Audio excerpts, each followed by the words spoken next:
All right, guys, welcome back to the Market Delta Footprint Deep Dive. This session is going to be on rotations and thin spots. I'm Anthony Drager. We're going to follow the footprints to profits, just more consistency, how to qualify. One thing I want everybody to think of when they hear the word footprint is a tool to read order flow.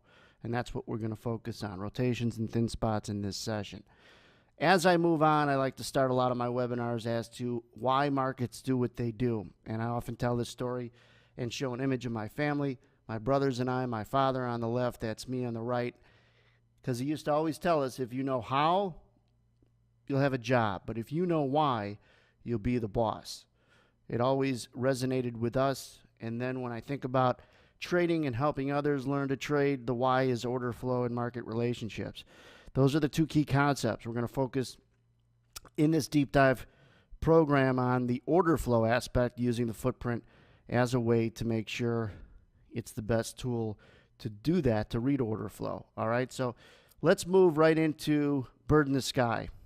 I like to educate using stories and metaphors so you could remember, have a better chance at just remembering the concepts. If I were to teach someone who was a nephew or my son or someone who I was going to fund their account, the first thing I would show them is a chart, and the first way I would explain that I want their eyes to visualize that chart would be a bird in the sky. If it left a trail and you were following it, what would it look like? Where are the rotations? The bird right now is where the price is right now. The trail it would have left is where it came from. Very important metaphor, bird in the sky. If you were watching it, following it, and it left a trail, what would it look like? That's how I want your eyes to fixate on a market. Now, when we go into simple candlestick bars, like the ones I'm showing you right now, my eyes would fixate on these candlesticks if it was the first time I was looking at it as, hey, the market's down here, it rallies to up there, maybe it comes down, retraces to down in here, rallies, comes down, and now it's up here. That's the visual I would automatically fixate my eyes, and how I would follow the market. I want you guys to remember something. If you can't follow a market, how are you going to trade a market? So it's really important to follow it accurately first. So if we take one of these candlesticks, and all the footprint is giving you a lot more information than what's high, low, open, close, because that's essentially what a bar or candlestick gives you. I'm going to separate the candlestick into sell market orders and buy market orders with the X in the middle. So if you just separate the footprint out, the X is always in the middle, right? This middle column. Along the right side are contracts that would have traded at a price when it's offered. In other words, it's representing aggressive buyers or buy market orders. In a later video, I'm going to show how you actually represent and become part of the footprint when you aggressively buy or sell it. And we'll do a live trade showing you how the footprint changes based on an order you put in. The dome changes when you put a passive resting order in, and the footprint trade changes when you actually aggressively do something. So when you think of the footprint, number one, think of it as a tool to read order flow. Number two, think of it as a way to track time and sales and aggressive buyers and sellers. So the right column here on your screen is buy market orders. To the left of the X are sell market orders. How many people aggressively came in with a sell market order and hit the bid when it was bid? All right, not really a complex concept, but one that has to be understood, so you're not looking at footprint charts and just seeing a bunch of numbers on the screen. That would be my first impression when I seen it. And I remember seeing it back in 2005 when it was newer to the industry in the prop firm I worked at. A guy by the name of Mike had a few guys surrounding his workstation, and he was showing us the footprint. He had subscribed to Market Delta. I didn't know what it was. It looked like a bunch of numbers on the screen. So you want to get into the footprint, understanding where they come from and why is that value. Because I got news for you. Not all of these numbers are of value. So let's separate them out as we go through this rotation and thin spot video. This is something that I have to always go over if I'm talking about the footprint, and that's a back of your hand moment. If you're going to know certain things, this goes back to if it was my son that was learning to trade, I'd make sure that this was something he knew like the back of his hand. It can't even be debated. You have to know this It's only simple after you learn it, but it's not simple to those who never take the time to learn it. If you take another candlestick and representing what's it going to look like inside of it. Let's take a couple prices. Just for example's sake, evens and 1. Evens represented by the double zeros here, and 1. You notice how they're kind of on an angle, right? Because as I show a platform, the bid is often angled lower than the offer. The best bid, the best offer. So for example's sake, let's just say evens are the best bid and 1 is the best offer. Now, where the best bid meets the best offer is where the market's trading at this particular moment. If contracts are trading at the price of 1 when it's offered, it's going to show up on the right side of the footprint. If they trade on the even side, when evens are bid, it's going to show up on the left side. If the 1 is offered and the evens are bid, and I'm sitting here thinking, I got to buy this damn thing, I'm going to go and lift the offer where people are willing to sell it. Therefore, I'm an aggressive buyer. If indeed there was enough aggressive buyers to buy all the inventory up at 1, and they still wanted to buy, they turned the market from 1 offer to 1 bid. What would be the offer now? 2. 1 bid, 2 offer. For over 200 years, when we quote a market, bid is said first, then the offer. Don't ask me why, that's just the way it is. Bid, offer, bid, offer, bid, offer. What's the bid? What's the offer? Bid first, offer second. In this particular example, it would be 1 bid now, 2 offer. If I aggressively bought up all the 2s and still needed to buy some, I'd turn the market 2 bid, 3 offer, 3 bid, 4 offer, 4 bid, and so on. So you notice the diagonal relationship that you're going to see with imbalances and thin spots in a second. But then also the horizontal relationship of 1s across. Why? Well, because in any market, sometimes 1s are on the offer and sometimes they're on the bid. The footprint allows us a representation of how many contracts trade when indeed it's on the offer or on the bid.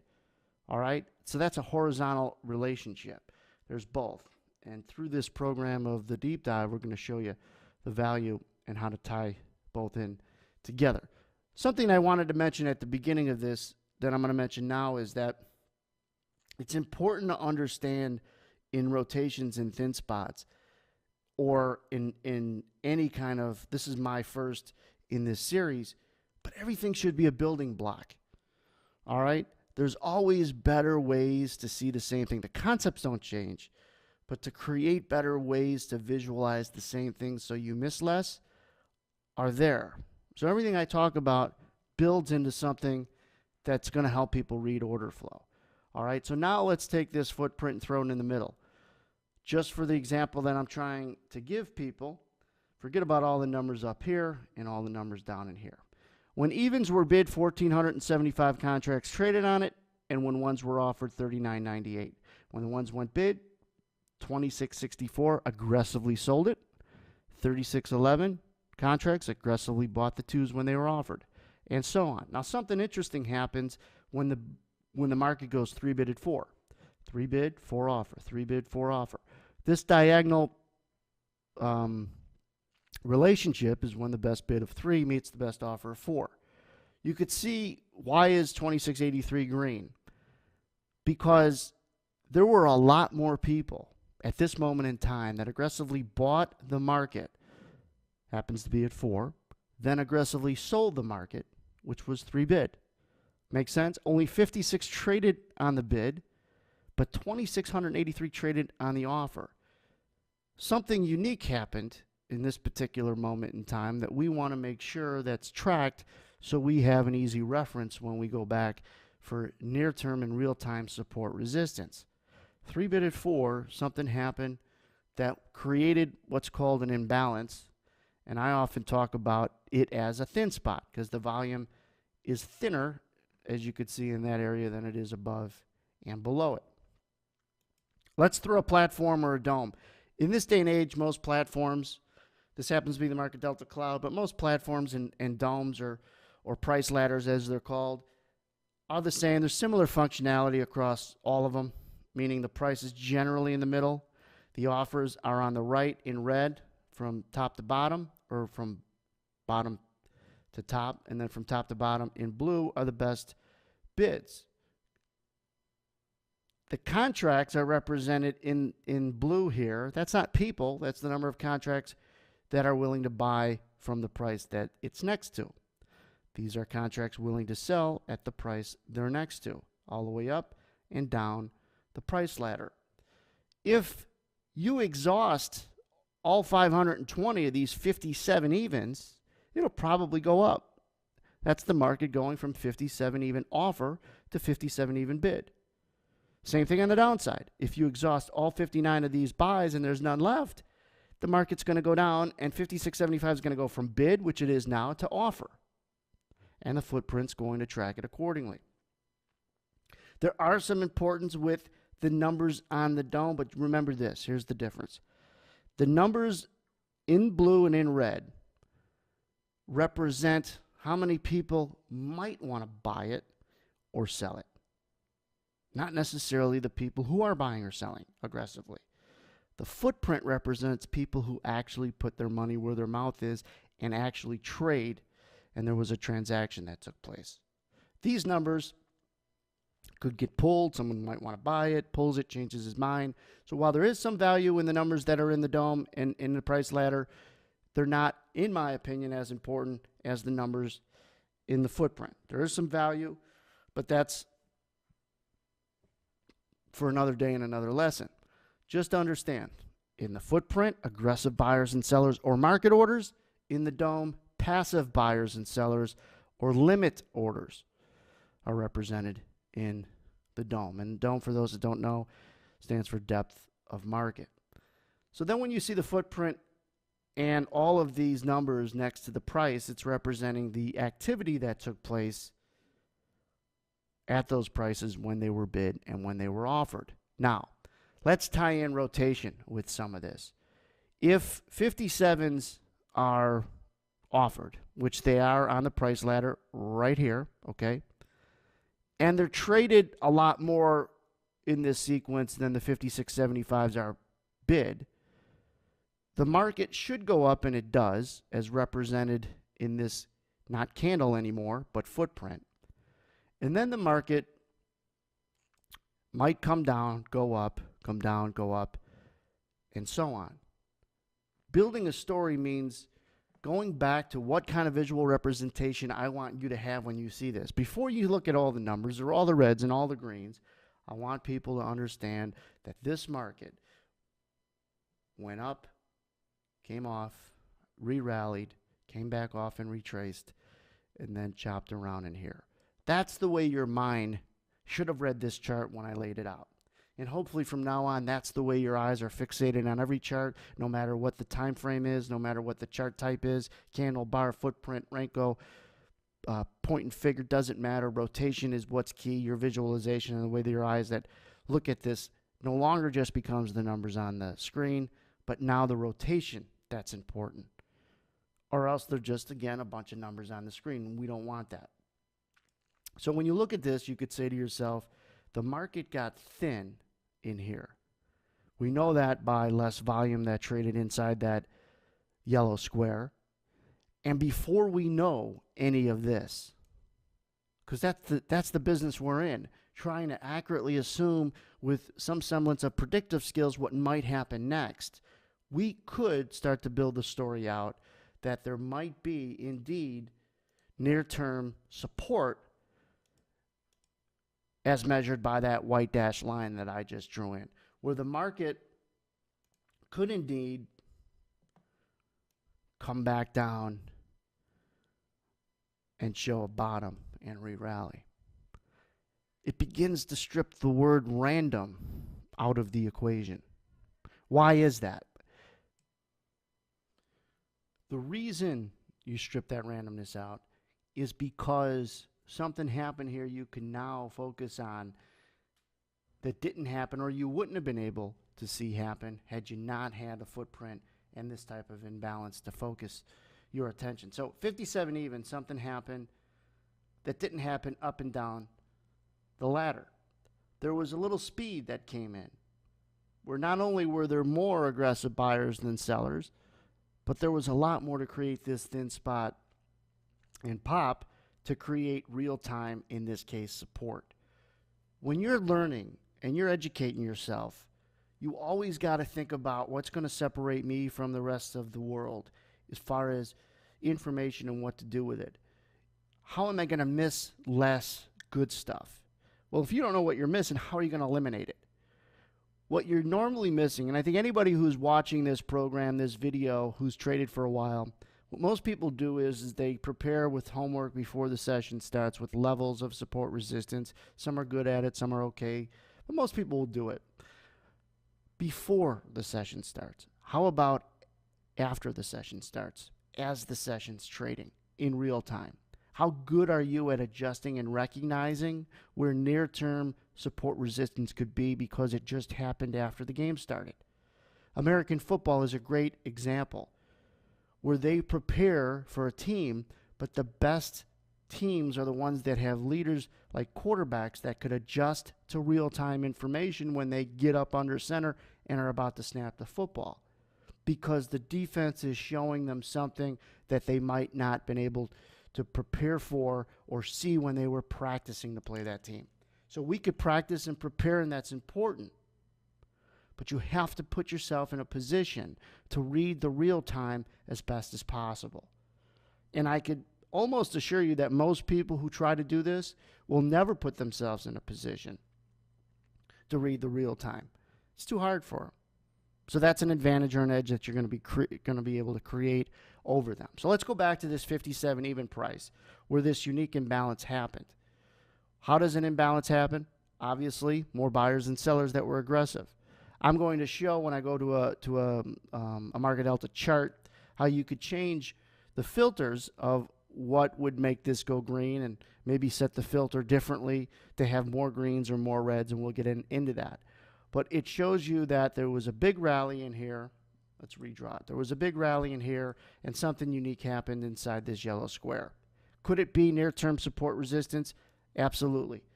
Is it highly probable? Absolutely. How do you play it? Well, if you're bullish anyways, you could think of not only where you want to get long, but where are you wrong, and that's below it.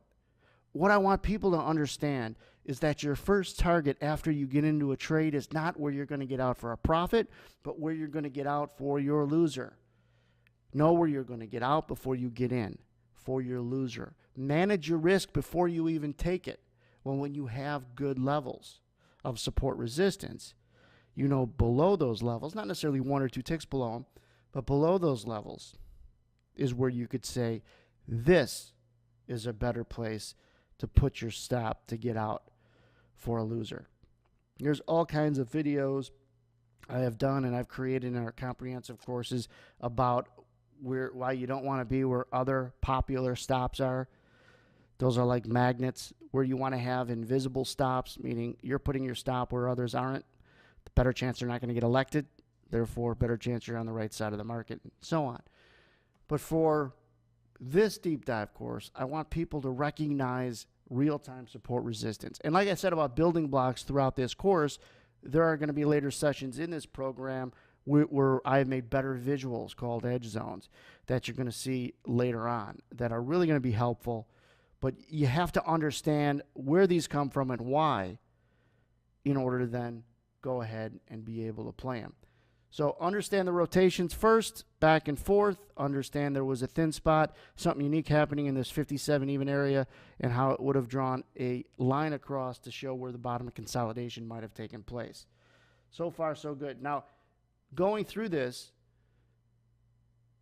before you came into it, in the videos before you watch this one, you go and you have to ask yourself, do I know more about this footprint than I did 2 or 3 videos ago?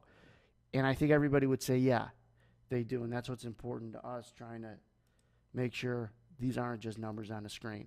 How to use them. Up bars, down bars, up bars, back and forth we go.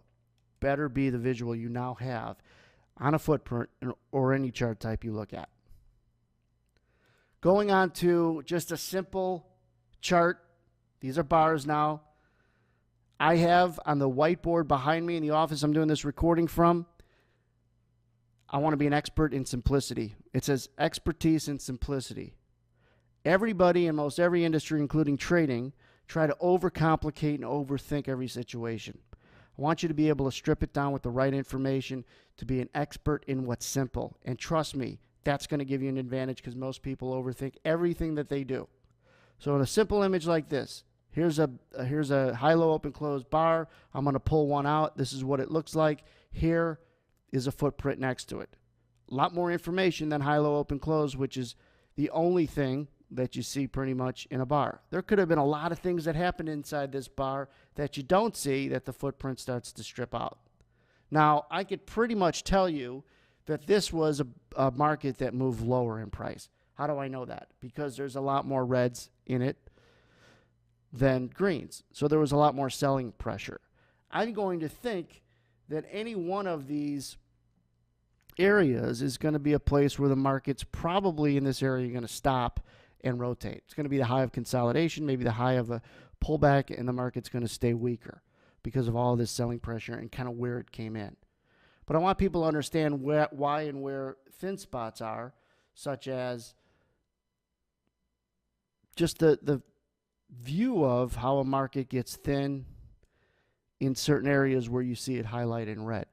Also know when you're looking at thin spots is to understand that the market picks up tempo, all right, and the relationship is diagonal. That way when you're looking at red imbalances. This way when you're looking at red imbalances. The difference between whatever price this was versus whatever price that was, like on the previous slides. The other thing I want to make mention when trading or looking for thin spots is it's showing you that the market picked up speed. How do we know that?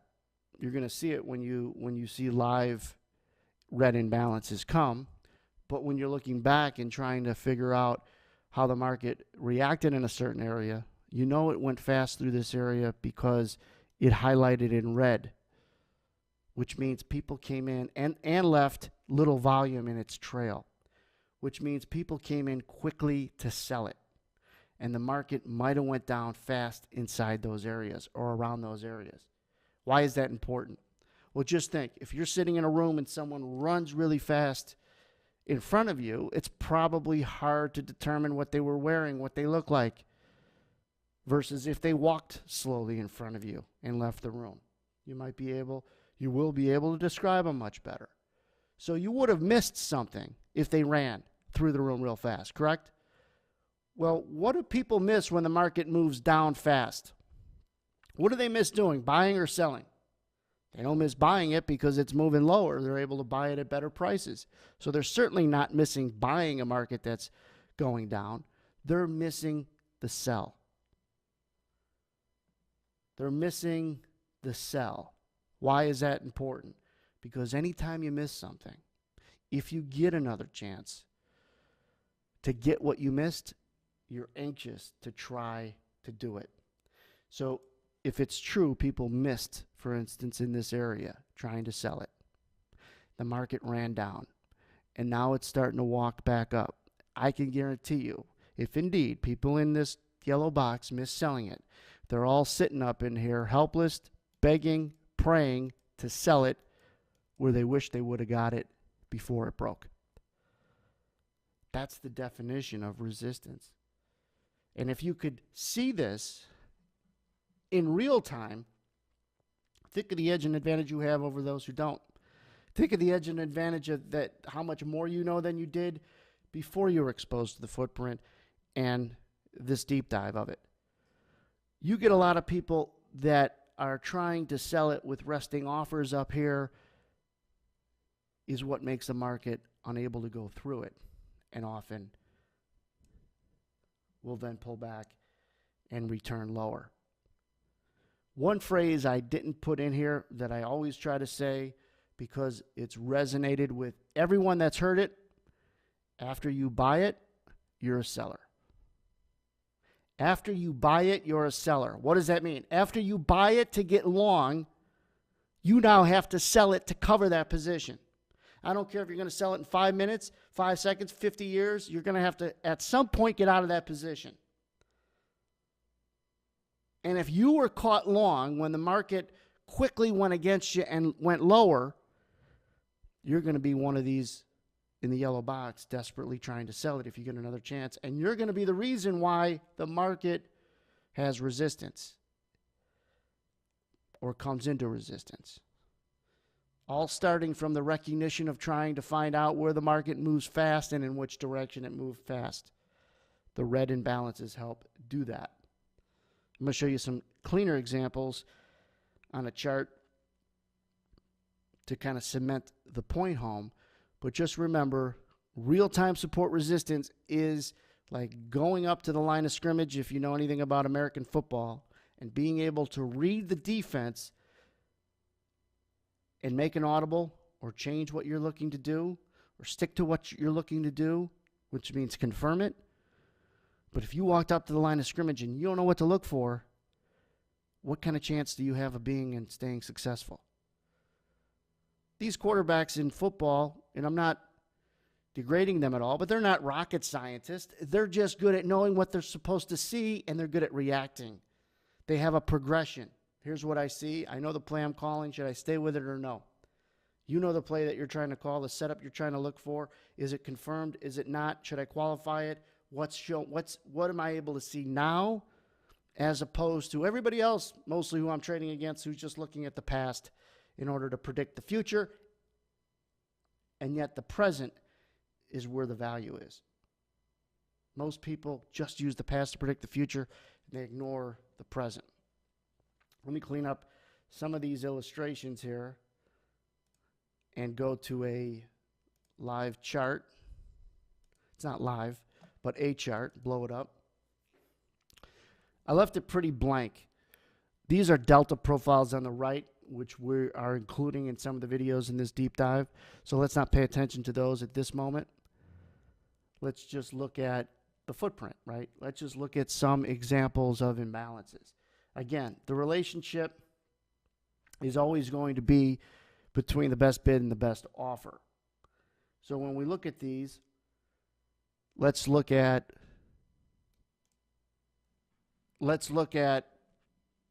some of these red imbalances, the relationship between this guy and that guy. It went red because a lot more traded on the bid, aggressive sellers, than traded on the offer, aggressive buyers. Went red. Same relationship between these two guys and these two guys.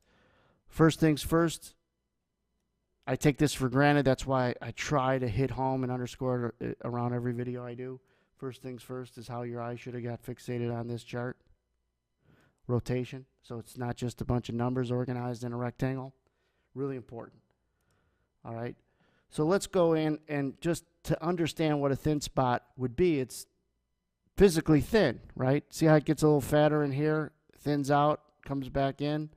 Same thing. Gets thinner, comes back out. It's a thin spot. It moved fast. How do we know it moved fast? Well, number one, there was a red imbalance. And then secondly,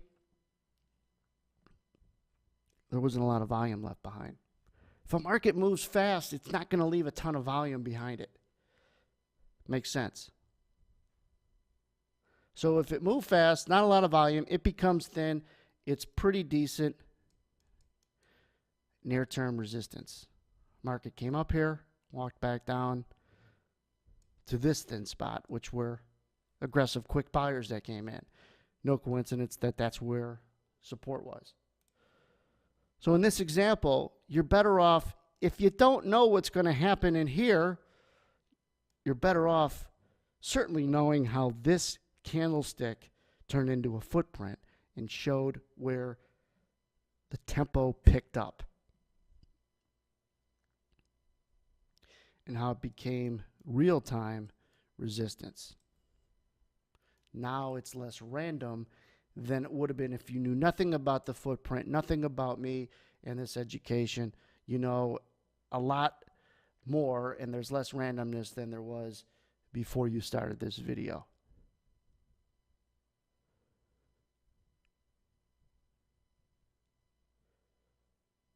After you buy it, you're a seller. And if you wanted to sell it here, and you might not wanted to sell it there when the market was here, but when you seen the damn thing come all the way down in here, I guarantee you wish you would have sold it up there. You probably wish you would have sold it up here, but you at least wish you would have sold it when it really started to break out. So now you're getting another chance to sell it, and you're desperately trying just to get out of that long position and trying to sell it. That's the definition of resistance. If you're going to trade support resistance for however you come up with your levels, you better know why they would work. The true dynamic as to why resistance would be true resistance and support would be true support. If you don't understand that dynamic, you're going to have a hell of a time trading it, qualifying it, being consistent at it. What I want people to do in kind of a theme through these videos that I do with now educational courses I do is keep it simple, be an expert in simplicity, but just do what you say. You would think that that's easy, and it's not. When I'm trading poorly, it's because I'm not doing what I said I wanted to do. You would think again, well, that would be easy. It's never that easy. You got to review and reflect on, am I doing what I said I was going to do? That whole stick to your plan type of thing. But you have to have a plan that has the concepts and the dynamics that truly make price move. The footprint begins to tell that story. With number one, rotations, do not take for granted how rotations are really important to follow in reading a chart, and then where the hell the tempo picks up, both to the downside and to the upside. I'll get into adjusting these imbalances in later videos. We'll get into filtering some of these footprints as to just big buying and selling that comes in. So stay tuned for that, because you don't want too many or too few to come in. Like any filter, a rule of thumb, and I'll tell you this now, any good filter, if there's too many instances, it's not good. It's not a good filter. If there's too few, it's too good of a filter. So you want a nice sprinkling of buy and sell imbalances. And when we talk about the footprint filter, you want kind of a sweet spot on how many you see. Too many, it's not filtering really well. If it's too few of them, you know, your filter's too good. If there's too many of them, it's not good enough. And you just go through that. But these imbalances are set. In fact, let me show you guys now. If I do it again, it'll just be good confirmation or review. If we go into the footprint and right click, okay, you're going to have this window come up. And modify FP means modify footprint. Right now, the reds and greens have a imbalance percentage of 1,000, which simply means the relationship between the best offer, best bid, if the contract's traded is over 1,000 or technically 10 to 1, you'll go red or green. Then, and this is important, a min difference of 200, meaning the total of them has to be over 200. So we don't necessarily get examples of 10 contracts by one, because a lot of times there was nothing going on. Maybe that's not as important. So you could adjust this min difference, min diff as it's called on Market Delta desktop, to whatever you get to find a healthy amount of red and green imbalances. Going back, though, if you don't know why the imbalances would go red or green, then you got to go back and understand in these deep dive videos what would make it go red, what would make it go green. That has to be, again, a back of your hand type of moment. So let's just change this, for example, to something low, like 100, and apply it. See how many reds and greens pop up? Too much information, or just not enough qualification. Almost every level is an imbalance because you're really not having a decent percentage. So you could walk this up and down to 500 or 600, apply it, and start to pull back. Now I'm showing you examples from the S&P 500, the E-minis. We'll show examples of crude oil and gold and other markets because the footprint is applicable across all markets. I'm just using the ES for an example. So the platform I showed, the charts I showed, the images I showed, essentially are from the ES, but there's going to be different percentage imbalances, imbalance percentages you're going to use for different markets because liquidity and the volume that trades in different markets are different.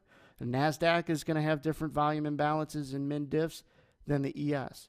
Just giving you an example of how to change this so you get more or less based on what you're trying to go after.